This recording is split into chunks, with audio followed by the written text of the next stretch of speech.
ज्ञानाञ्जनशलाकया नेत्रमुन्मीलितं येन तस्मै श्रीगुरवे नमः।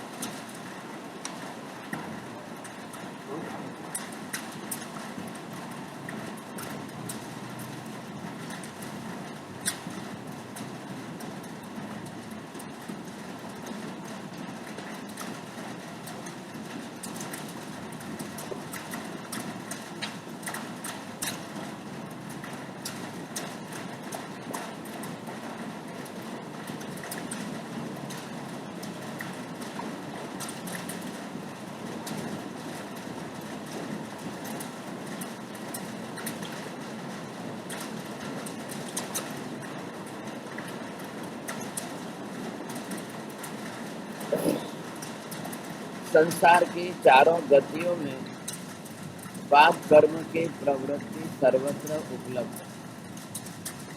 कोई भी जीव किसी भी गति में कहीं पर भी हो, पाप क्रिया प्रवृत्ति करना सबके लिए कॉमन हो गया और सबको उपलब्ध है। कोई भी जीव हो, कहीं पर भी हो, तो उसको अगर पाप करना है तो सर्वत्र। लेकिन अब यहाँ पर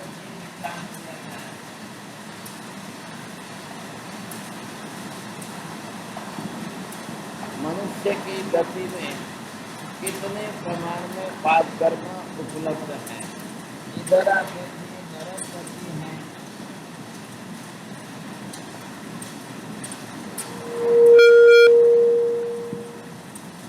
इस गति के अंदर कितने प्रमाण में कैसे पाप कर्म आपको उपलब्ध है, अब इस पर आधार रखता है। तो स्वाभाविक रूप से ये बताया गया है कि मनुष्य गति में जितने प्रमाण में पाप कर्म उपलब्ध हैं, शायद उतना और किसी गति में नहीं।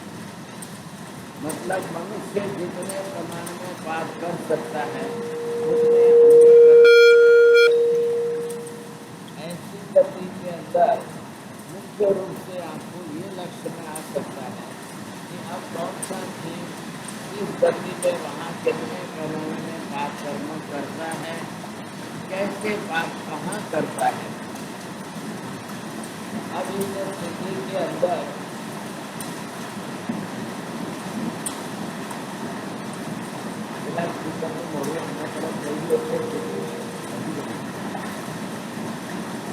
अब इसके अंदर मनुष्य में पाप कर्म की प्रवृत्ति इतनी ज़्यादा सुलभ कैसे हो सकती है और क्यों होती है, ये आपको समझना है। अब पाप कर्म की प्रवृत्ति है किसके कारण है? कर्म के उदय के कारण। वो ठीक सामने हो रही है, पुराने कर्मों का उदय, और सामने आपको वैसे पाप कर्म करने की सुलभ।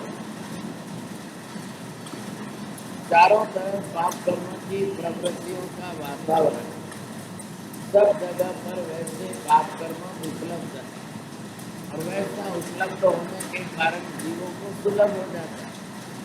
और फिर अपना कर्म तो है ही, जब खुद का कर्म सत्ता में है और वैसा कर्म सत्ता में होने के कारण सुलभता जब बन जाती है तो लोग पाप करेंगे।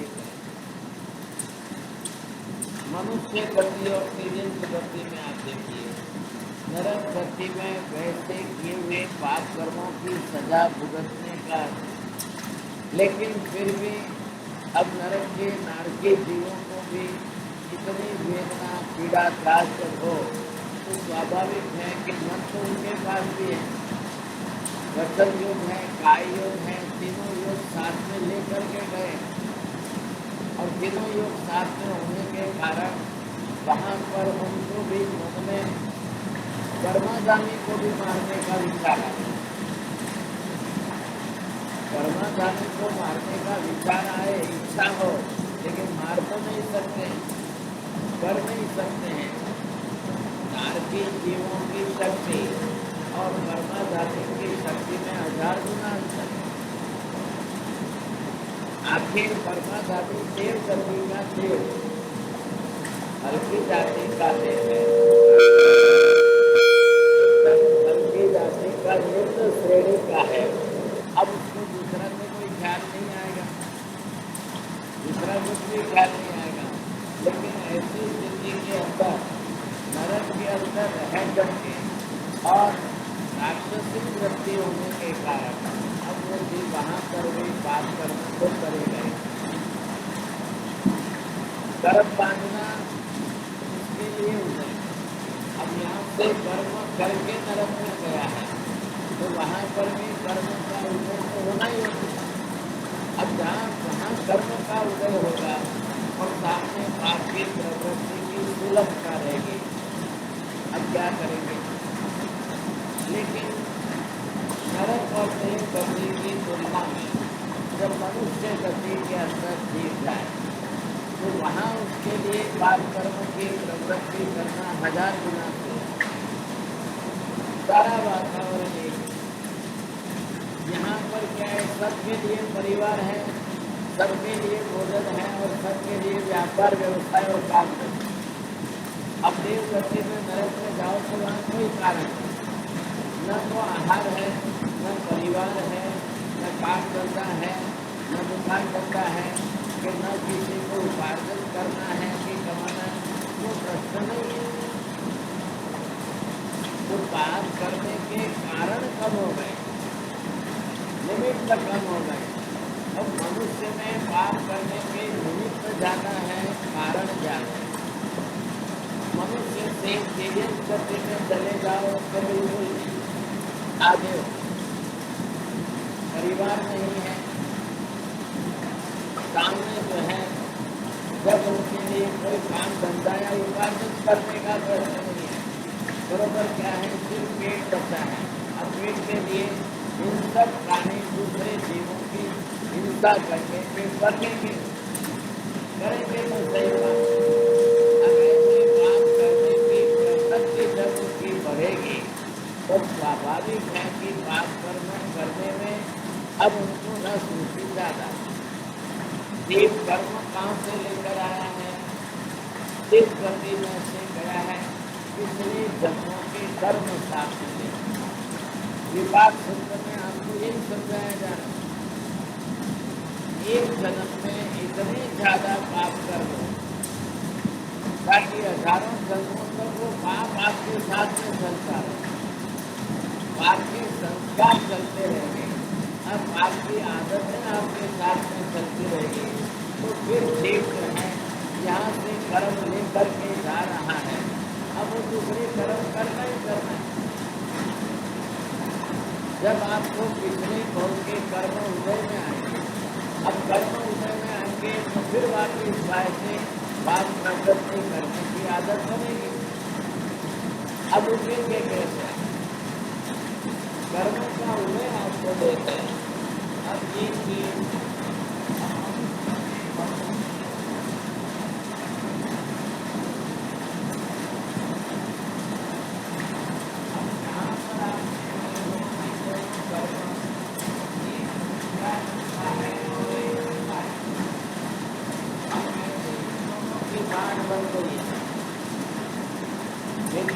और कथाएं दोनों की गांठ बंधी हुई।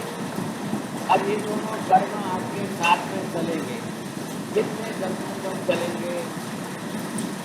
अनंत भव तक ये कर्म चलेंगे, क्योंकि वाकई दूसरे बनेंगे। एक भी काल अवधि से कोड़ा कोड़ी है, अब वो पूरी हो ही नहीं कि आगे दूसरे फिर तीसरे, एक में से दूसरा बनता जाए, दूसरे में से तीसरा बनता जाए, तो ये प्रमाण आपको प्राप्त करना रहेगा। ये आपका कितने धन का है, अब ये जो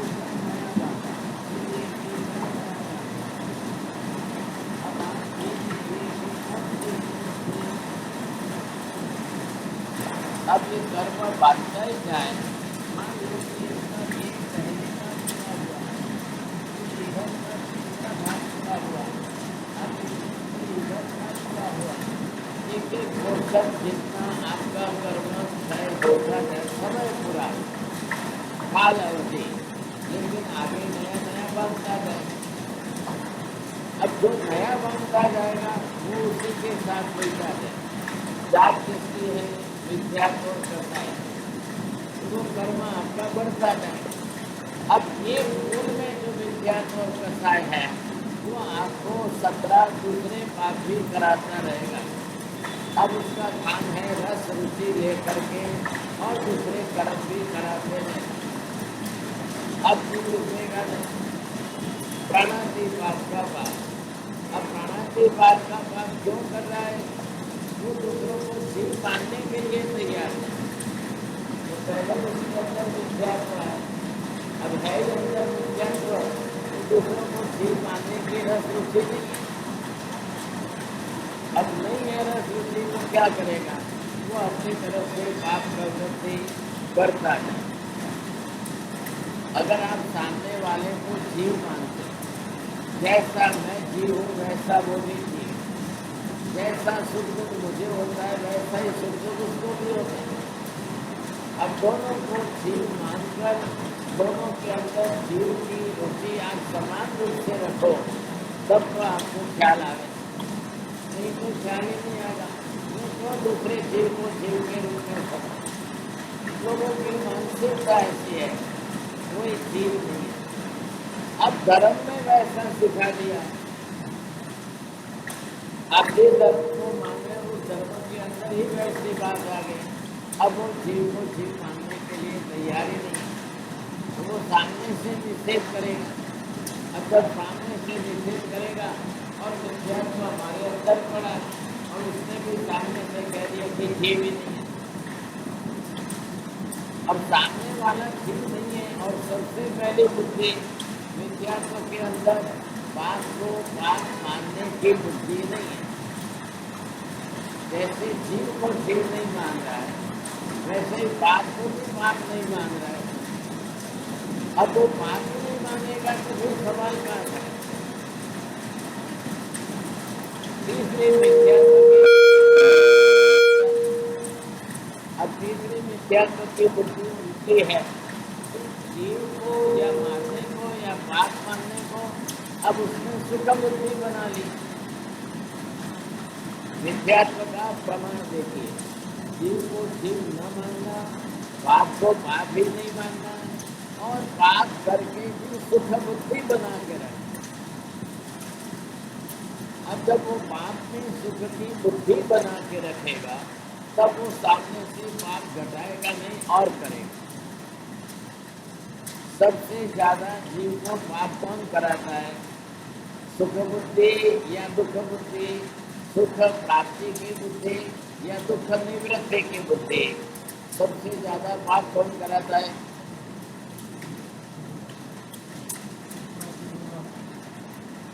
सुख कैसे मिले और दुख कैसे करे, ये बुद्धि आपको पाप करा रही।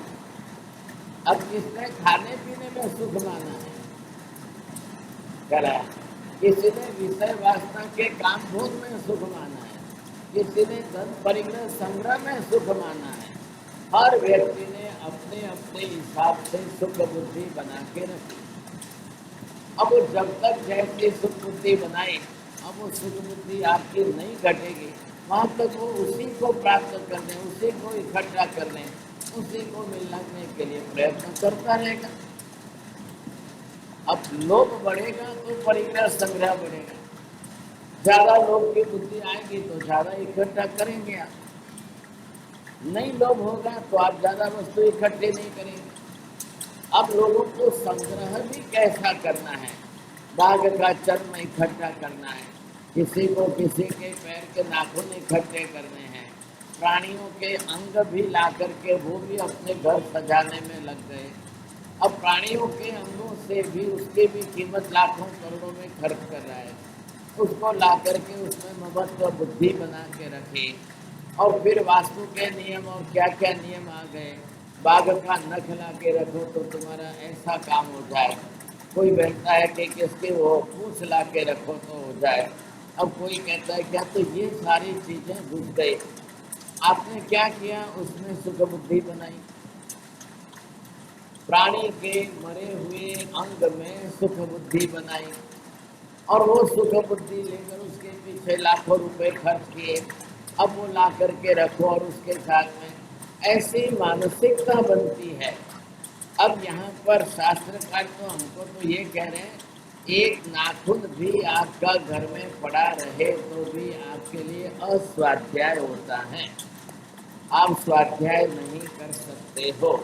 घर में नाखून भी पड़ा हुआ नहीं रहना चाहिए। नाखून शरीर का अंग है, बड़ी हुई हड्डी का भाग है।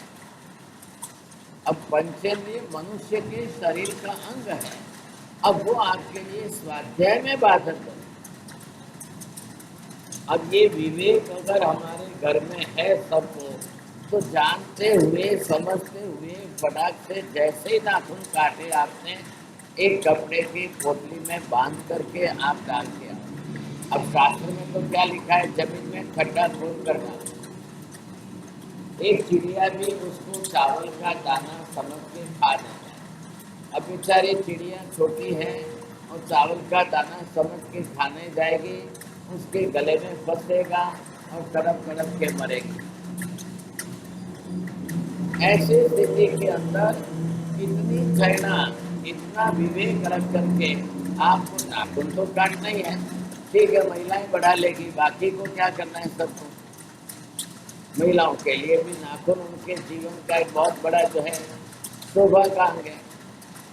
अब ऐसी स्थिति के अंदर नाखून जो बड़ा है, अब आपको तो शास्त्र में निषेध किया, भगवान की पूजा करते समय नाखून भी केसर को टच हुआ तो वो केसर भी भगवान की पूजा में काम नहीं आता। हमारे शरीर का स्पर्श न हो, हमारे शरीर के वस्त्रों का भी स्पर्श भगवान की प्रतिमा को नहीं होना चाहिए। हमारा शरीर शुद्ध पवित्र नहीं है और हमारे वस्त्र आदि भी इतने पवित्र नहीं है, तो हमारा नाखून अगर मेडिकल साइंस में तो और भी बात कह रहे, नाखून के अंदर 700 प्रकार के बैक्टीरिया अलग अलग होते हैं। 700 प्रकार। अब कुछ लोगों को आदत होती है कि नाखून चबावे, कुछ नाखून काटे, कुछ नाखून होठ पर लगाते रहेंगे, अब किसी नाखून को थूक लगता रहेगा। अब ऐसी स्थिति के अंदर और बैक्टीरिया की ग्रोथ बढ़ जाएगी। अब वो बैक्टीरिया की ग्रोथ कितने प्रमाण में बढ़ेगी, जब 700 का मेडिकल साइंस में एनालिसिस तो और कितने जानते हो सकते हैं, सोचिए समझे। दांतों के अंदर, दांतों के सड़ान के अंदर तो 7000 प्रकार के बैक्टीरिया बताए। मनुष्य के पसीने में 7000 प्रकार के बैक्टीरिया अलग अलग जात के बताए। अब बैक्टीरियाओं की कक्षा भी बहुत बड़ी है, वो भी तो जीव है, 2 इंद्रिय जीव है। अब वैसे 2 इंद्रिय जीव और उनका प्रमाण बढ़ता जाए, अब आप नाखून लगे केसर से पूजा करो तो क्या करना। जैसे खाने पीने की चीज झूठी होती है और वो दूसरे नहीं खा सकते हैं, वैसे नाखून के स्पर्श से भी आपका केसर अशुद्ध होता है और फिर भगवान को पूजा कैसे करनी। ये सारे प्रश्न छोड़े गए। अब नाखून के शरीर का अंग जो बढ़ा और आप काट करके फेंको, और विवेकी श्रावक घर में है तो ऐसे ही काट करके बाहर रास्ते में आपने गैलरी में और कहीं छज्जे पर गिर गए, फिर बेचारी चिड़िया आकर के खाए, दूसरे प्राणी आकर के, तो ये भी जो है नुकसानकारक। अभी आपने नाखून काट कर रखी तो चींटी आकर के खींच के ले जाती, कीड़ी पण आવીને एक एक टुकड़ो ખેંચીને લઈ જાય, એને શરીરનું અંગ લાગે છે। अब नाखून आखिर है क्या है, बड़े हुए कैल्शियम का। अब जिस तरह से कैल्शियम जो बढ़ा है, तो कैल्शियम के पोर्शन में आपको ये समझना है वस्तु, अब उसके कारण वो दूसरे जीवों का आहार बन जाता है। तो यहाँ पर जिन बातों का जैना धर्म, प्रत्येक जैना के अंदर जीव रक्षा का है, और जीव रक्षा के लिए जो जैना है तो उसके पहले आपको जीव क्या होता है ये समझाया गया। पहले जीव किसको कहते हैं, किस किस प्रकार के जीव होते हैं, कैसे कैसे प्रकार के जीव होते हैं, ये आप पहले एक इंद्रिया, दो इंद्रिया, तीन इंद्रिया, चौर इंद्रिया, पंचेंद्रिया, सारे जीवों का अभ्यास करके समझ। अब इधर भगवान केवल ही प्रभु क्या कह रहे हैं, आत्मा सबकी एक जैसी एक शरीर की है, कर्म सबका अलग अलग। तो कर्म अलग है तो शरीर अलग बनेगा। शरीर तो कर्म के हिसाब से बन रहा है और बनाने वाली तो आत्मा ही ऐसा जीव है। आत्मा में फर्क नहीं है। महावीर स्वामी की आत्मा और हमारी आत्मा एक शरीर। आप मंदिर में दर्शन करने जाते हो तो भगवान के दर्शन के पीछे का, भगवान की पूजा के पीछे का हेतु यही। क्यों करते हो भगवान की पूजा? हम भगवान के सामने जाकर के यही कहते हैं, भगवान તમે મારા જેવા છો, હું તમારા જેવો, તમે મારી જાતના છો, હું તમારી જાતનો, જેવો આત્મા તમારો છે એવો જ આત્મા મારો। આત્મા સ્વરૂપમાં ફરક નથી, અંતર નથી। आत्मा में कोई भेद नहीं है। सबकी आत्मा एक समान, एक जैसी, एक शरीर। अब कर्म मेरे अलग हैं, आपने कर्म क्षय कर दिए और मैं तो अभी नए कर्म बांध रहा हूँ। सवाल ये है, आपने तो कर्म ही क्षय कर दिए और मैं तो अभी भी नए कर्म बांध रहा हूँ, तो मैं क्यों आपके पास आ रहा हूँ? आपको कर्म क्षय करते देखकर मेरे में कर्म क्षय करने के भाव, आपको कर्म रहित देखकर मुझे भी कर्म रहित बनने के भाव जगे। आपके गुणों को प्रकट हुए देखकर मुझे भी मेरे गुणों का स्मरण हो, मुझे भी मेरे गुणों को प्रकट करने का एक भाव जगे, समझे। ऐसे हेतु है वो सब इसके अंदर भरे हैं। ये सब चीजें देवचंद्र जी महाराज ने 24 स्तवनों में लिखी है। देवचंद्र जी महाराज 300 साढ़े 300 साल पहले हुए। इधर आनंद घन जी हुए थे और आनंद घन जी ने भी ये बातें भगवान के स्तवनों में लिखी। आनंद घन जी का काल धर्म हुआ, उसके बाद देवचंद्र जी महाराज जन्मे। आपको आश्चर्य लगेगा, 10 बरस की उम्र में दीक्षा ली। 10 वर्ष लो सोनो कतरो नैन को वैन और आपको कोई समझ है। और वो 10 वर्ष का बच्चा राजस्थान में बीकानेर के बाजू वहाँ पर, और वो बच्चा दीक्षा लेता है। अब गुरु महाराज ने भी पढ़ा लिखा करके कितना विद्वान होशियार बनाया था। 21 वर्ष की उम्र में शास्त्रों की रचना कर ग्रंथ लिखा। अब ऐसी कक्षा में वो अपने जीवन के अंदर कितने ग्रंथ पुस्तक लिखते जाए। साधु जीवन है, विहार करना है, तब तपस्या भी करनी है, उपदेश भी देना है, व्याख्यान भी देना है, एक नगर से दूसरे नगर जाकर चौमासे करने हैं, और इन सब के बीच में वो शास्त्र और ग्रंथों की रचना कर। उन्होंने 24 भगवान के 24 स्तवन लिखे हैं और विहरमान तीर्थंकर भगवंतों के 20 स्तवन लिखे हैं। उनके स्तवनों में रहस्य काफी है। उनके स्तवन जो है काफी गहन है। उनके स्तवनों के अंदर इतनी गहराई है कि और शब्दों को हम समझ नहीं पा रहे। और उन्होंने स्तवनों के अंदर पदार्थ विज्ञान भर दिया, आत्मा का तत्व ज्ञान भर दिया, आध्यात्मिक सिद्धांत उसमें भर दिए, वेद ज्ञान की बातें भर दी। अब इनका अभ्यास अगर आपको पहले से हो तो ये स्तवन आपको समझ में आए। अगले सप्ताह से मैं भी इस देवचंद्र 24 के क्लासें चालू करने जा रहा हूँ। उनके स्तवनों का तत्वार्थ, भावार्थ और रहस्यार्थ वो खोलने का प्रयास कर। विदेशी लोगों का आग्रह है, प्रदेश में जो जैन लोग हैं उनका आग्रह है कि हमको समझना है, आप समझाइए। तो खाली एक जस्ट इन्फॉर्मेशन आपको एक जानकारी दे रहा हूँ कि भाई शुरू तो हो रही है क्लासें, अब विदेश के लोग सीखेंगे समझेंगे तो आप लोग भी यहाँ पर पढ़िए। मैं यहाँ पर कर्म थ्योरी, कर्म का सिद्धांत आज 2-2.5 महीने से समझा रहा हूँ और बड़ौदा की MS यूनिवर्सिटी के अंदर कर्म शास्त्र के विषय पर सर्टिफिकेट दे रहे हैं। और अभी कल बात आई बड़ौदा यूनिवर्सिटी से, तो खाली 30 क्लास के ऊपर सर्टिफिकेट दे रहे हैं। तो हमारी तो कितनी हो गई, 60 हो गई। और अभी तो कार्तिक पूनम तक तो चलेगी चलेगी, क्लासेस चल रही है। कार्तिक पूनम को तो यहाँ से बिहार होगा, लेकिन कोर्स तो 12 ही महीने चल रहा है।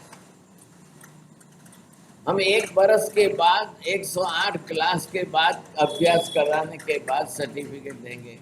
तो आपको तो बड़ा फायदा है, एमएस यूनिवर्सिटी से खाली 30 क्लासों में ही सर्टिफिकेट मिल जा रहा है।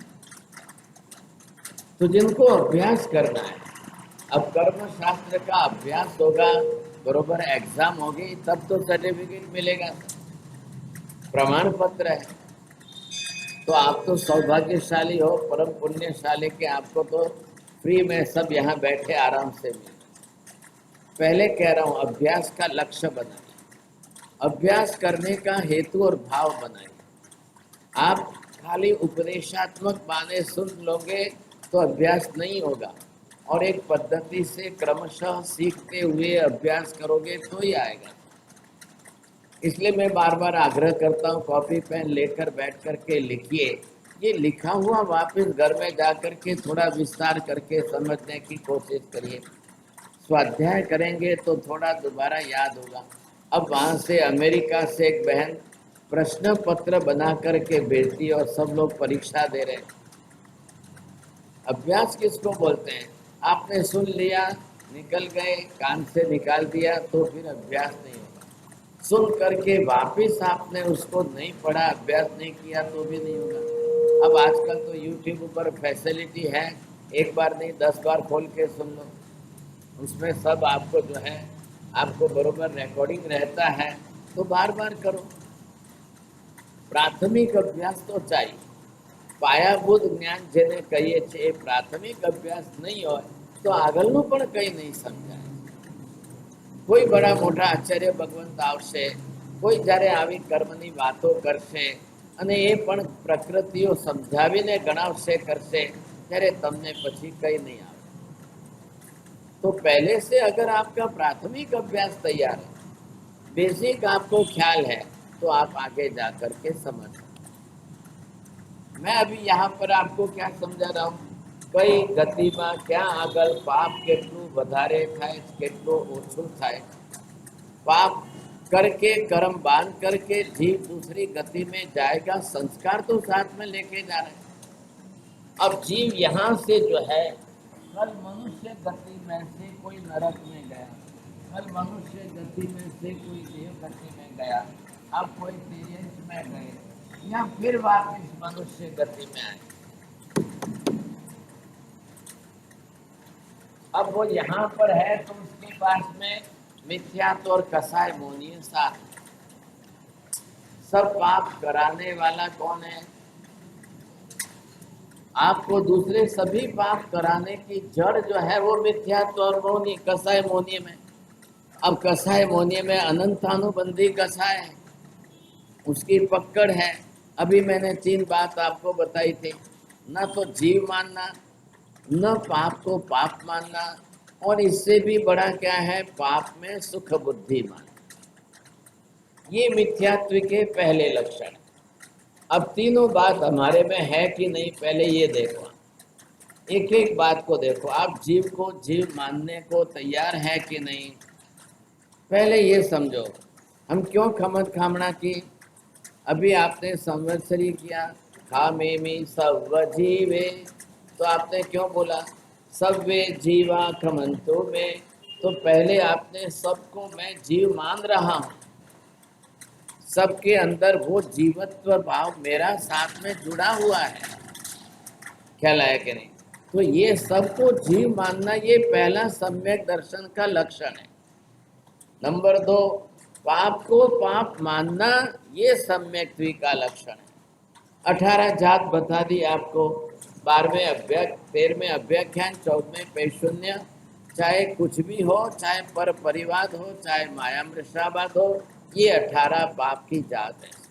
एक एक उसमें से स्पष्ट करके बिल्कुल पाप पाप ही है, इतना स्वीकारना शुरू कर लो।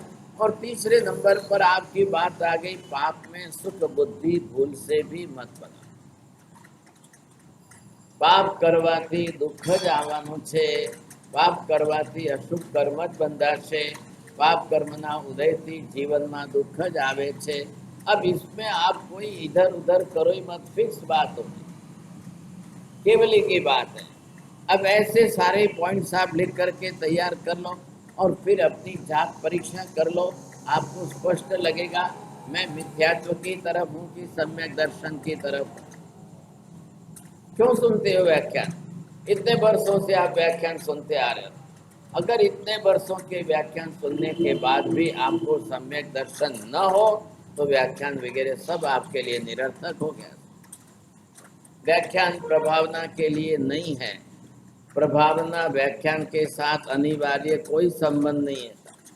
प्रभावना के अंदर सीधा है पर की भावना बढ़ा, पर पराया जो कौन है। अब एक बार 2 बार 10 बार आकर के वो सुन ले, समझ ले और उसकी रुचि बन जाए, उसके लिए काम करे। कच्छनी अंदर एक मुसलमान रमजान भाई, कच्छ की बात करो, मुसलमान है रमजान भाई, ठीक है, कॉलेज के पढ़े लिखे हैं। अब साधु महाराज के सत्संग में आए और समझते समझते समझते जैन धर्म समझने लगे। अब सीखने की इच्छा हुई, उन्होंने आनंदगंज जी के 24 स्तवनों के बारे में पढ़ाई की और अंदर से सारे रहस्य खोल के समझ गए। अब आज ये नौबत आ गई कि रमजान भाई आनंदगंज जी की 24 के स्तवनों पर लेक्चर देकर लोगों को सिखा रहे हैं, उनके क्लासेस चल रहे हैं। अब हम आनंदगंज जी के स्तवन को उनके पास पढ़ करके सीखेंगे, ये नौबत आ गई। कल यहाँ से ज्ञान परदेश जाएगा, परदेश के लोग वहाँ से यहाँ आकर के आपको समझाएंगे। फिर क्या होगा राजू भाई? अभी न्यू जर्सी से, अमेरिका से, न्यूयॉर्क से कह रहे कि हमारे वहाँ के बच्चों की पाठशाला की कंपटीशन आप मलाड के, मुंबई के बच्चों की पाठशाला के साथ रखो। वो कह रहे हैं वहाँ से। अब वो कैसे कि भाई ऑनलाइन रखो। अब जूम के ऊपर एक बड़े टीवी के ऊपर उनको सबको साथ में दिखाएंगे, आप सब साथ में बैठेंगे, कंपटीशन रखो। अब ऐसा कोई आयोजन, अब उनमें कोई प्रभावना तो सवाल नहीं है, वो लोग भी वहाँ इनाम दे रहे हैं। अब वो कह रहे हैं कि न्यू जर्सी के अंदर हमने बच्चों को कितने तैयार किए, कितने बच्चे वहाँ अतिचार बोलने को तैयार। 12 बरस के लड़के, 12 बरस के लड़के, 10 बरस के लड़के, 15 बरस के लड़के लड़कियाँ, कितने जो है अतिचार बोलने को तैयार है, कितने सूत्र अर्थ उन सब के लिए आप विचार कर दो। कोई स्वामी वात्सल्य पूजा पूजन तो घड़ा दे, खाली मलाड के अंदर की पाठशाला इकट्ठी कर लो तो 50, 60, 70 पाठशाला हो जाएगी। अब 50 पाठशाला में से आप खाली 5-5 बच्चों को लाओ, 5-5, जिनके जितने लेवल के जो सूत्र हैं, और वो लेवल के सूत्रों वाले को लाकर इकट्ठा करके न्यू जर्सी में आप उनको बोलो पहले से तारीख वार दे दो, समय दे दो, क्या लाएगा, उस हिसाब से आप जो है कंपटीशन रखो। वो क्या कह रहे हैं, भारत के अंदर तो साधु साध्वी जी उपलब्ध है और कई शिक्षक शिक्षिकाएं पढ़ा रहे हैं, उनके वहाँ तो शनि रवि के सिवाय तो चल नहीं सकती, वहाँ कोई शिक्षक शिक्षिका नहीं है, वहाँ जो भाई बहन हैं वही लोग पढ़ाते हैं, मेहनत करते हैं। एक सुनील भाई और नीता बहन दोनों चार्टर्ड अकाउंटेंट सीए है, उनका जॉब है, लेकिन वो टाइम निकाल करके बच्चों को शाम को पढ़ाते, खाली शनि रवि के सिवाय नहीं। भारत में आपको सुविधा है कि बाजू के घर में से लड़का आ सकता है, ये बिल्डिंग में से आवे इस बिल्डिंग, वहाँ बच्चों को पाठशाला में आना है तो किसी को 50 किलोमीटर की ड्राइविंग है, किसी को 60 किलोमीटर की, किसी को 100 किलोमीटर। माँ बाप उनको रखने आवे, रख करके पढ़ाई करा के लेके। आपको तो कितनी फैसिलिटी है, कितनी सुविधा है, सोचो आप। फिर भी हमारे यहाँ पाठशाला के अंदर बहुत दयनीय स्थिति है।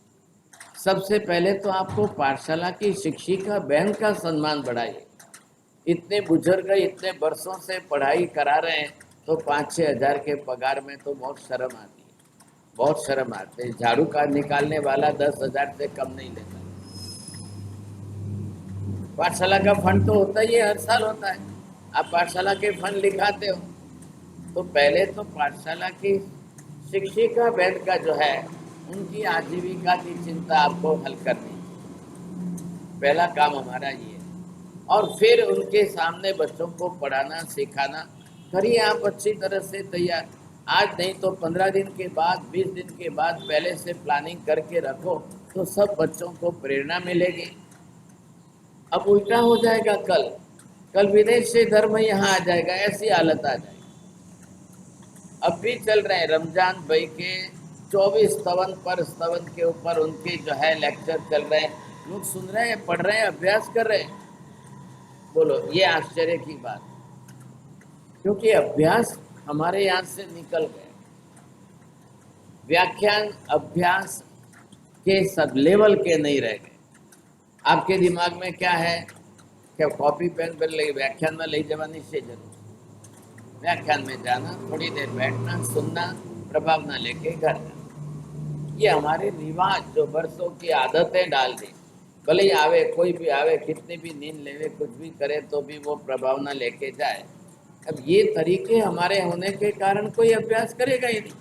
वर्षों तक चलते रहो, हर वर्ष चलते रहो। आप 10 लाख का मंडप बना के व्याख्यान रखो कि चाहे कुछ भी करो, अभ्यास रुचि नहीं है, ज्ञान प्राप्त करने का लक्ष्य, इसका ये दुष्परिणाम हो गया है।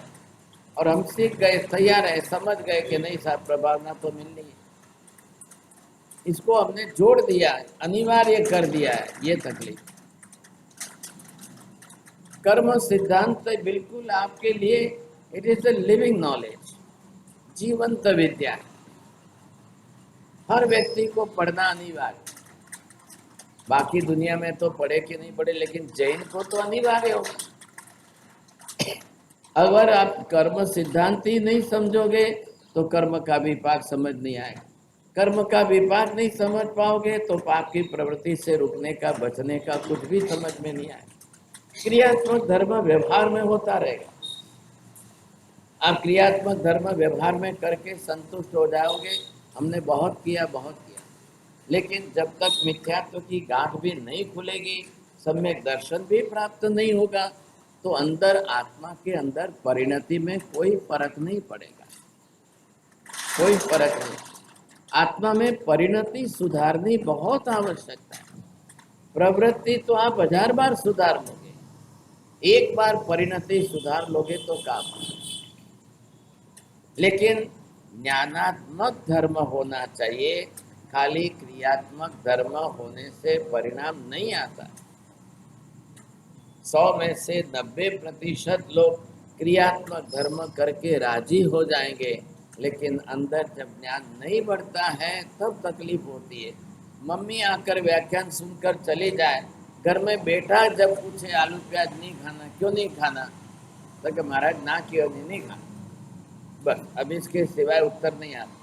2 बार 4 बार पूछने जाए तो आप भाषा बदल जाती, आँख बदल मारो, माँ तो कोई खाए,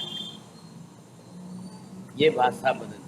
आपको आपके बेटे को भी समझाना आना चाहिए। अब बेटा जब बड़ा होने लग जाए तो बड़ा होते होते उसके अंदर भी जो है थोड़ी बहुत तो बुद्धि की समझ पड़ेगी। साथ तो पूछेगा तो सही, जब पूछेगा और आपको उत्तर देना नहीं आएगा तो फिर वो नहीं मानेगा, फिर वो बाहर जाके खाएगा, फिर घर में आग्रह करेगा, खाएगा। आपको उसको ज्ञान देना तो आना चाहिए, क्यों नहीं देना आना चाहिए, ज्ञान देने में आपको कहाँ कमी है, लेकिन आपकी समझ नहीं है।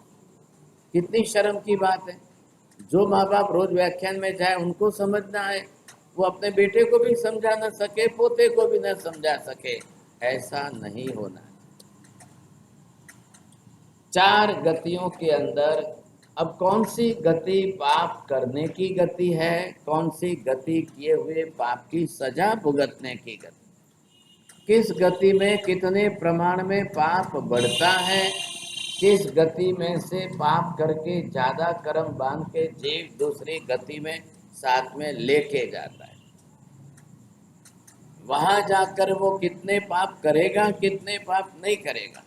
देव गति बहुत अच्छी गति है, वहां पर पाप करने की इतनी कोई आवश्यकता नहीं है। ऐसी गति इसलिए अच्छी है, अभी हमने कारण देखे कि परिवार नहीं है, आजीविका नहीं है, व्यापार व्यवसाय नहीं है, काम धंधा नहीं है और इस प्रकार के संबंध नहीं है वहां पर, तो आपको पाप करने की कोई आवश्यकता नहीं है। इसलिए देव गति वहां पर बहुत अच्छी सुलभ गति है। लेकिन अब मन का क्या करना, कर्म यहाँ से साथ में लेके गया है, तो कर्म साथ में है तो उसके संस्कार तो उदय में आएंगे कि नहीं आएंगे। देव को वहां पर सागरोपमों का लंबा आयुष्य और इतने लंबे आयुष्य तक जीवन जीना है, और बाकी के सातों कर्म सब यहाँ से लेके गया है, तो उदय में आएंगे कि नहीं आएंगे। काल परिपक्व होगा और काल परिपक्व होगा तो उदय शुरू होगा। अब उदय में वहां पर आने के बाद मन से मानसिक पाप, वचन योग से वाचिक पाप, काय योग से कायिक पाप। अब देवता को वहां जितनी ज्यादा जीव हिंसा नहीं करनी है, जितना ज्यादा झूठ नहीं बोलना है, उससे ज्यादा 10 गुना उसको वहां क्रोध मान माया लोभ राग द्वेष तो करने ही करने।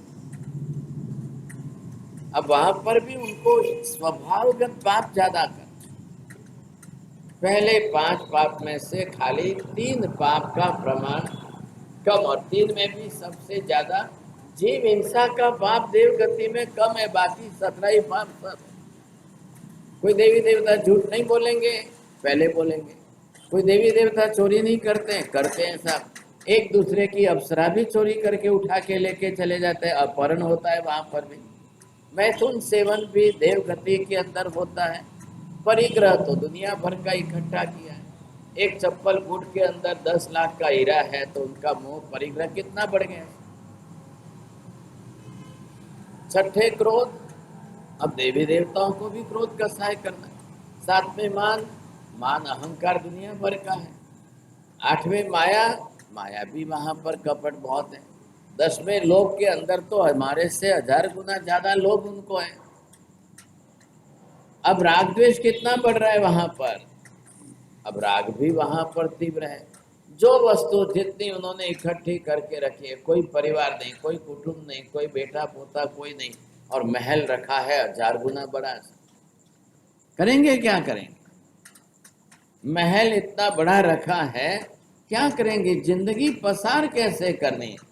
अब बड़े महल के अंदर स्टेज बना करके रोज देवियों को बुला करके नाचो। अब वो नाच गान उनका चलता रहे तो 2000 बरस तक तो उनका एक नाटक चलता है।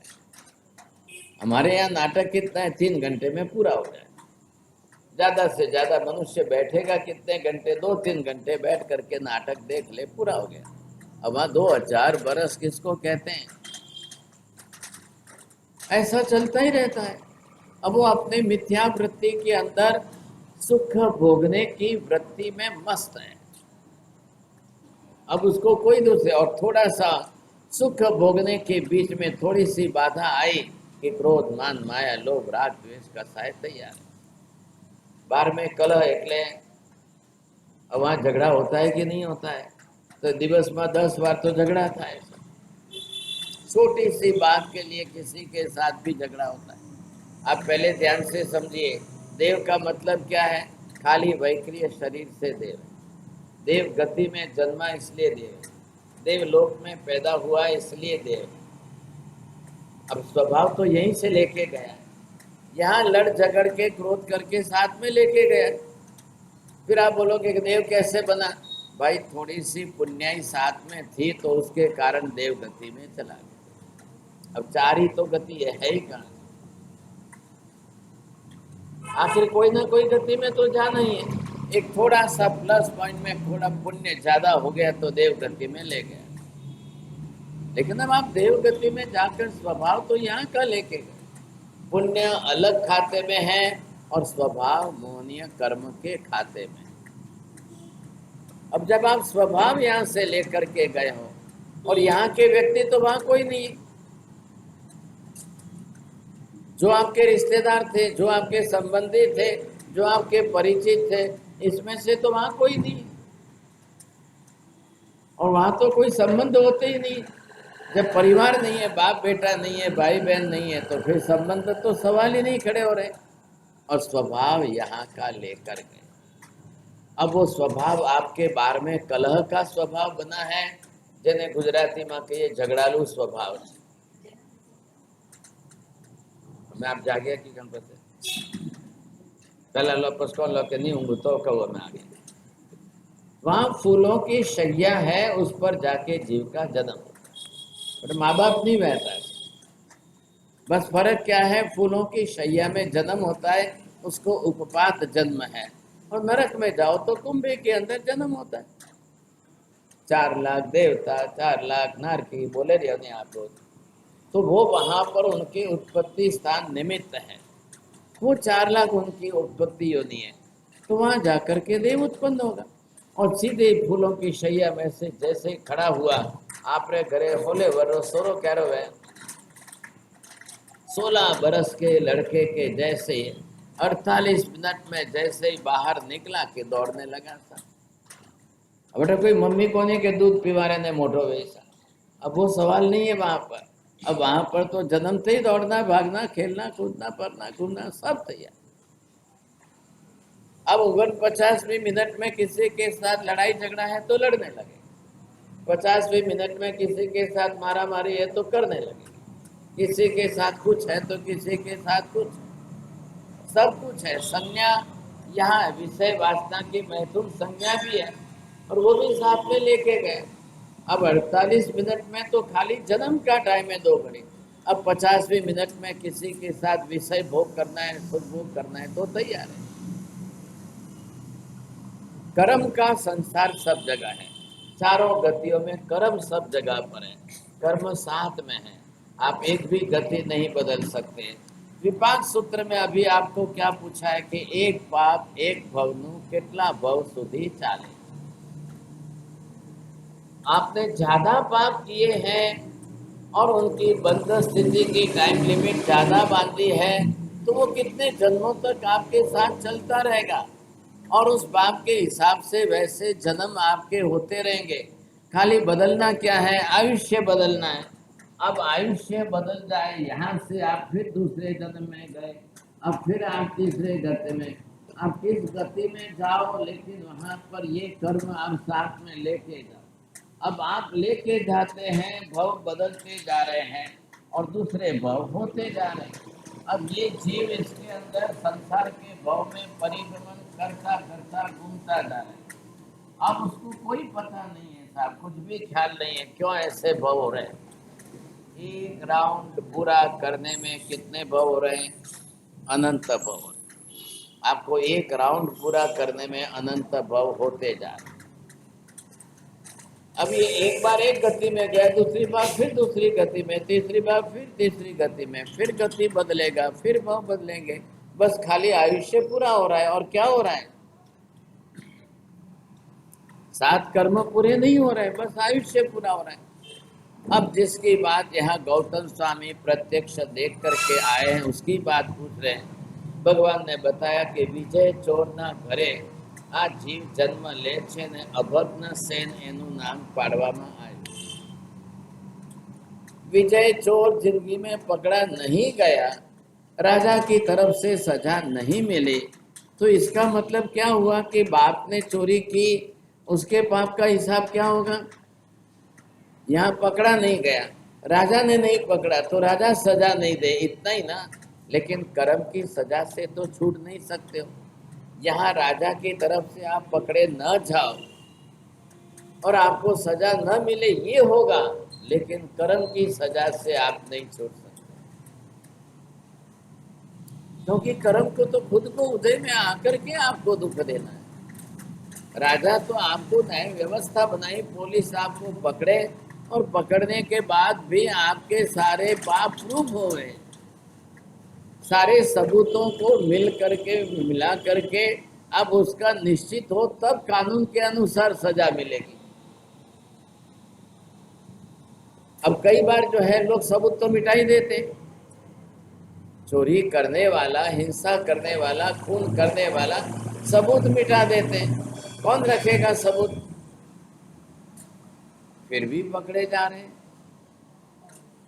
फिर भी पकड़े जा रहे हैं, तो वो उनके कानून के हिसाब से न्याय करेंगे। और क्या करेंगे साहब, इसको 10 बरस की सजा, इसको 20 बरस की जेल, इससे ज्यादा वो क्या देंगे आपको। लेकिन जब कर्म आपको सजा देता है, क्योंकि किए हुए कर्म खुद का उदय में आने हैं, अब वो कर्म जब उदय में आएंगे तब आपको कैसी दशा, क्या हालत होगी, कैसी हालत होगी, ये जब आपको समझ में आएगा तब। तो एक कर्म आपको कितने भवों तक ले जाए। अब यहाँ पर किया हुआ कर्म आपका कितना बड़ा है, सागरोपम।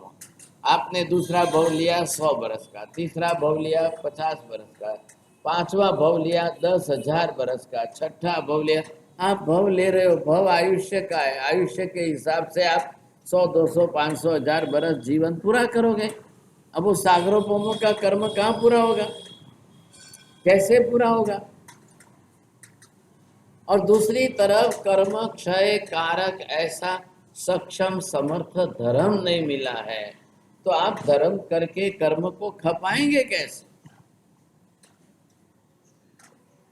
अब दोनों तरफ से आप वंचित रह गए। यहाँ पर आपको जैन धर्म की सबसे बड़ी विशेषता क्या है कि आपको धर्म ऐसा मिला है कि जिससे आप कर्म क्षय कर सकते, कर्म क्षय कारक आपको धर्म मिला है, ये फायदा है। और ये मिला है, मिलना एक अलग पुण्योदय है, लेकिन अब पुरुषार्थ करना ये बड़ी बात है। आप प्रबल पुरुषार्थ से करेंगे और करके कर्म क्षय करेंगे। आपके उपवास फिजिकल नहीं है, वजन बढ़ गया इसलिए उपवास करके वजन उतार ले, इसके लिए उपवास नहीं है, वो साइड इफेक्ट है। उपवास आत्मा के लिए है, आत्मा ही करती है, शरीर नहीं करता है। शरीर के साधन सहयोग से कर रहे हैं, करना तो आत्मा कोई, और आत्मा करे तो उसमें कर्म क्षय का लक्ष्य रखे, साध्य बनाए पहले। હવે હું જેટલા ઉપવાસ કરું છું કર્મ ખપાવવા માટે કરું છું, बस कर्म क्षय का लक्ष्य लेकर करेंगे तो ही कर्म क्षय का रिजल्ट आएगा, नहीं तो नहीं आएगा। ये अनिवार्यता जोड़नी है वो को उसके साथ। अब आप पचकान लेने के पहले कर्म क्षय का लक्ष्य बनाइए, और कर्म के अंदर आपको जानकारी ज्ञान मिला है तो पर्टिकुलर कर्म का नाम लो, पर्टिकुलर इस कर्म की प्रकृति का क्षय करने के लिए मैं उपवास कर रहा हूं, तो ये लक्ष्य बना। लेकिन अब जिन जीवों को कर्म क्षय कारक धर्म ही नहीं मिला है, और कर्म क्षय कारक धर्म मिलने पर भी आपका मिथ्यात्व अगर ज्यादा है, आप मानते नहीं हो, आप मानते कोई तैयार नहीं हो कोई ऐसा धर्म कि जिससे कर्म का क्षय हो, ये भी आपकी बुद्धि नहीं है, तो फिर मिलने पर भी फायदा नहीं हो, मिलने पर भी फायदा नहीं। अब ये लक्ष्य जब हमारा बने तो की बात है। संयोग दोनों चाहिए, पूर्व का पुण्य और वर्तमान का पुरुषार्थ। पुण्य के साथ पुरुषार्थ जुड़ेगा, मिलेगा, तब आप कर्म क्षय कर सकोगे। तो कर्म क्षय करने से आपके भविष्य के भव घट जाएंगे, बात इतनी सी है। लेकिन अब एक तरफ पूर्व पाप कर्म का उदय अब जीव लेकर के जा रहा है। ये जीव ऐसे चोर के घर में जन्म क्यों लेता है, क्यों जाकर चोर के घर में जन्म लो आप, क्यों कोई आप धर्मिष्ठ माँ बाप के घर में जन्म नहीं लो, क्यों आपको पुण्यशाली घर में कोई जन्म न मिले, ऊंचे धर्म करने वाले घराने में आपको जन्म क्यों नहीं मिले। ऐसा जब पाप की प्रवृत्ति इसकी जीव इस प्रकार की है, इतने पाप करके जीव आ रहा है, तो फिर उसको बड़े ऊंचे धर्मिष्ठ कुल में जन्म नहीं मिल सकता है। सब जीवों को अपनी तरह से धर्म करके अपना पुण्य बढ़ाना अनिवार्य हो गया। आप नहीं बढ़ाओगे तो आने वाले जीव कहाँ जाएंगे, पुण्यशाली आत्माएं कहाँ जाएंगे। चलो देवलोक में से रोज के 1000 लोग देवता वहां से मरे और यहाँ मनुष्य में आकर जन्म लेवे, पर तो रोज के 1000 देवी घर परिवार होने तो चाहिए। कि जो 1000 देवता आने वाले उनको ऊंचे पुण्य कुल के अंदर जन्म देवे। अब ऐसे घर नहीं मिलेंगे तो कहाँ जाएंगे आप? आपका यहाँ का ही संघ ले लो। अब यहाँ के संघ के अंदर हमारे पास ऐसे 1000 कपल्स माता पिता है क्या, ऊंचे धर्मिष्ठ धर्म आराधना करने वाले हैं कि जिनको देवलोक से आने वाले उत्कृष्ट कक्षा के पुण्यशाली देवों को जन्म देने के लिए आधारभूत स्थान तैयार है कि नहीं है? अब आप बोलेंगे 1000 में से हमारे संघ में तो 5 ही है, तो 5 यहाँ आएंगे, बाकी के 995 कहाँ जाएंगे? सबको जन्म तो लेना है, देवताओं को जन्म लेना है, और वहां जिन देवों ने पुण्य उपार्जन किया है तो पुण्यशाली घर में जाना है। अब देवता देवलोक में भी पाप प्रवृत्ति करके वहां भी पाप कर्म बांधे तो उनके लिए पाप करने वाले माता पिता तैयार है। आज भी पूरी दुनिया के अंदर आप ढूंढने जाओ कितने 8.25 अरब की आबादी है, और 8.25 अरब की आबादी के अंदर धर्मिष्ठ कुल कितने मिलेंगे? एक टक्को गणो तो કેટલા થાય? 8.25 કરોડ થઈ જાય। अब 8.25 કરોડમાં જૈનોની વસ્તી જે છે માંડ જે છે 1.25 કરોડ નથી, अर्धा करोड़ની 54 લાખની વસ્તી જૈનોની ટોટલ વસ્તી बतावे तो भी 1% गणिए तो 8.25 करोड़ लोगों जाए क्या जन्म लेवा? किसको पुण्य प्रधान धर्म कुटुंब परिवार मिला? किसको है? कितने लोगों को मिला है? और सभी जैनों को उतने प्रबल पुण्य से मिल गया ऐसा भी नहीं है। दोनों बात आप समझने की कोशिश करिए। इसलिए ये फिगर समझ करके प्रत्येक जैन को अपना परिवार कर्म क्षय कारक धर्म की आराधना करने वाला बनाना अनिवार्य। पुण्य उपार्जन करने वाला परिवार हमको बनाना अनिवार्य हो गया। हमारे घर में जैनों के घर में इतने बेटे बेटी होने अनिवार्य हो गए। या तो बेटी किसी के घर में दो या किसी की बेटी आपके घर में लाओ, आखिर रास्ता क्या है? तो ऐसा पुण्यशाली परिवार तैयार होना है। अब नहीं करेंगे तो हालत क्या होगी हमारी? अब जैन लोग रास्ते पर जा कर के पाव भाजी खाने लग जाएंगे, पिज्जा पास्ता खाने लग जाएंगे, तो भाग्यशाली पुण्य तो आपका खत्म हो जाएगा। नया पाप करते करते नया पाप बढ़ाते बढ़ाते कल जो है संक्रमण होगा, ये है वो पुण्य भी आपका घट जाए तो फायदा क्या? जैन कुल तो आपको पुण्य में वृद्धि करने वाला, पूर्व का पुण्य 5000 गुना है तो नया उसको 5 का 10,000 कैसे करना, इसके लिए धर्म है। आप पूर्व के पुण्य में कोई ज्यादा बढ़ोतरी न कर सको, 5000 का है उसको भी आप घटा के 2000 कर लो भाग्यशाली, तो आपने इस जन्म के अंदर पिछले जन्म के 5000 पुण्य में से 3000 यहाँ खा लिया, भुगत लिया, हिसाब पूरा किया। आपने इसमें नया बढ़ा करके नया नहीं बढ़ाया, जो कि नया बढ़ा करके हमारा कर्तव्य था। हम नया बढ़ा करके आगे लेके जाए, नहीं तो आगे कैसे जाएंगे? आप आगे की गतियों में कैसे जाओ? आपको आगे की ऊंची गति मिले, क्योंकि एक गति ऊंची मिलने में, एक भव ऊंचा मिलने में आपके लिए 1000 गुने पुण्य की आवश्यकता रहती।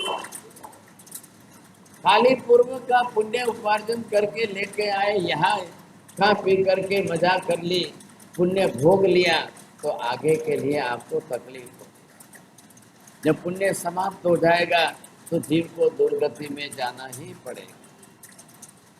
पहले देखिए, प्रतिदिन का हिसाब हर जैन के घर में रोज का चार्ट बना हुआ है। परिवार के 10 जने हैं, 5 जने। अब आपने आज कौन सा पुण्य उपार्जन किया, आपने पुण्य उपार्जन किया कि नहीं किया, आपके घर के अनाज का एक दाना भी सुपात्र दान में गया कि नहीं, आपने कहीं अच्छा सुपात्र पान का पुण्य उपार्जन किया कि नहीं किया? नहीं है, साधु साध्वी जी नहीं आ रहे हैं, एक साधर्मिक भाई को भी बुलाकर पुण्य उपार्जन किया कि नहीं किया? कोई ना कोई पुण्य का प्रकार प्रतिदिन की हाजिरी में होना। प्रतिदिन के। आपको ये नहीं कहा है कि रोज के लाख रुपए दान दो। अब आपके पास जो है उसमें से थोड़े में से थोड़ा, एक आधी रोटी भी एक आप कुत्ते को खिलाने लग जाओ तो आपके घर में कोई कमी नहीं आ जाएगी। आधी रोटी में आपके घर में क्या कम हो जाएगा। लेकिन भावना होनी चाहिए, अनिवार्यता। विजय चोर और चोर के घर में ये आकर बेटा पैदा हुआ, इसका चोर है और चोर को कोई कन्या दे रहा है और शादी करा रहा है, तो उस कन्या का पाप का उदय कि पुण्य का उदय। आप क्या सोचते हो साहब, मारे शू जोવું છે ચોર છે કે કોણ છે?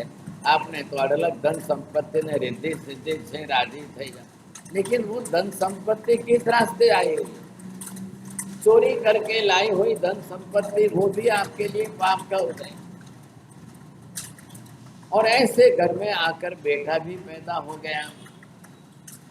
હવે એનું પુણ્યનો ઉદય છે કે પાપનો ઉદય છે? हमको ये मालूम है कि मनुष्य गति में जन्म हो ये पुण्य का उदय।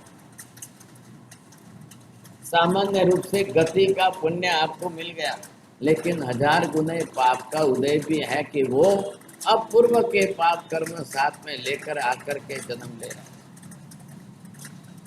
अब ये कुल वंश किसका है? तो के चोर का है। कौन है? तो के विजय चोर है। उसके साथ में शब्द नाम जुड़ गया है। यह शास्त्र में विपाक सूत्र में लिखा है। प्रसिद्धि इस प्रकार की हो गई तो महावीर स्वामी उस प्रसिद्धि के नाम के हिसाब से गौतम को बता रहे, लिखा रहे, हे गौतम, आ विजय चोर છે, એના લગ્ન થયા, એની પત્ની આવી છે, એને ત્યાં પુત્રનો જન્મ થયો છે, એ પુત્રનું નામ અભગ્ન સેન રાખ્યું છે। હવે આ દીકરો મોટો થશે એટલે એની પ્રસિદ્ધિની ખબર તો એને પડશે કે નહીં પડે? बाप चोरी कर रहा है, ये बेटे को समझ में आएगा कि नहीं आएगा? आज नहीं तो कल पता चलेगा कि नहीं चलेगा। ठीक है, बेटा कहाँ तक ना समझ रहेगा, सब नादान कहाँ तक रहेगा? 5-10 साल तक नादान रह जाएगा, फिर बाद में धीरे धीरे सब समझ में आता है तो वो भी चोरी करने के संस्कार ही लेगा। जाते मेहनत करीने लोहीનું પાણી કરીને પરસેવો પાડીને પૈસો કમાવાની વૃત્તિ નથી। ફડાક દઈને કોઈને ત્યાં ચોરી કરીને ધાડ પાડીને લાવીને ભેગું કર્યું ને ખાઈ पीने मजा करे भागशाली। अब ऐसी चोर की वृत्ति में पाप करने पर उसको थोड़ी ख्याल आएगा कि मैं चोरी करके कर्म बांध रहा हूँ, ये उसकी समझ में कब आएगा? तो मिथ्यात्व आपको चोरी को पाप मानने ही नहीं देगा। चोरी से पाप से कर्म बंद होता है ऐसा समझने ही नहीं देगा। खेल खत्म। अब वो कुछ नहीं करेगा आगे। अब ये बड़ा हो रहा है, पूर्व के संस्कार, बाप के घर के संस्कार, पूर्व के कर्मों का उदय, सामने नया वातावरण जिस प्रकार का देख करके अब घर का बेटा किस रास्ते कैसा जा रहा है और ये राजा के सैनिकों की पकड़ में आ जाए, ये पकड़ में आकर के फिर पाप की प्रवृत्ति कितनी बढ़ाता है और इसका परिणाम इसको कैसा भुगतना पड़ता है, इसका वृत्तांत हम फिर कल आगे समझेंगे। भाग्यशालियों, दिन नज़दीक आते जा रहे हैं। आसो महीने में आसो मास की होली की आराधना आएगी। आप लोग सभी में जिनको भी पाया डालना हो तो वर्धमान तब की आंबिल की होली का एक एक पाया शुरू करेंगे तो भविष्य में आगे बढ़ती जाएगी। आज भी कई आराधक लोग जो है 100 होलियों तक पहुंच रहे हैं। कोई कितनी होली कोई कितनी होली तक पहुंच रहे हैं। कई जगह पर आयम्बिल खाता वर्धमान तब आयम्बिल खाता मतलब 360 दिन चलता है। तो जब यहाँ संघ के अंदर पाया डालने के लिए आयम्बिल कराने के लिए भाव बन रहे हैं और आप लोगों की सुविधा हो और आयम्बिल करने लगो तो बहुत अच्छी बात है, पाया डालने लगो। परंतु अबे कोई ऐसा व्याख्यान में तो आवे खतरा। अब मैसेज बनाकर सबको भेजिए कि भाई जिनको पाया डालना है तो वो जो है उस हिसाब से समझ करके आयोजन करो तो बहुत अच्छा आयोजन होगा। अब ये तो भाद्रपद वध है, आज अष्टमी का पर्व है, अठवाडिया में एक सप्ताह में ये भी पूरा हो जाएगा। आसो सुद एकम से कुछ और भी नए आयोजनों के अंदर जो विचार किया है उस प्रकार के अलग अलग आयोजन आसो मास में रखे जाए और ये भी आयोजन साथ में हो, ये बात कल